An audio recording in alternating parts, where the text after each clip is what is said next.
Hey guys, আসসালামু আলাইকুম। কেমন আছেন? আশা করি সবাই ভালো আছেন। আজকে পড়তেছে প্রচুর বৃষ্টি। তো বৃষ্টির মধ্যে আজকে কি রান্না করা হলো দুপুরে, তা আপনাদের মাঝে শেয়ার করবো। পুরো ভিডিওটা দেখবেন। সাদা ভাত ছিল, সাদা ভাতের সাথে ভাজি নিলাম। এখানে হচ্ছে আপনার আলু দিয়ে ভাজি করা হয়েছে বাঁধাকপিকে। এই বৃষ্টির মোমেন্টে এটা খেতে খুবই ভালো লাগছে আমার থেকে। আপনার সাদা ভাত সাথে ভাজি একদম জমে গেছে। এরপর নিয়েছিলাম আমি একটু আপনার ডাল ডাল দিয়ে ভাজি দিয়ে খেতে খারাপ না, ভালোই।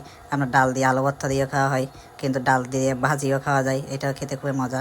তা আমি ডাল দিয়ে ভাজি দিয়ে ট্রাই করলাম, আমার থেকে ভালোই লাগছে, খারাপ ছিল না। তারপর নিলাম আপনার ডিম। ডিমটা আপনার ঝোল ঝোল করে রান্না করা হয়েছে। এটা আপনার মুরগির মাংসের সাথে রান্না করা হয়েছে। মুরগির মাংসের মধ্যে ডিম দিয়ে দিয়েছে।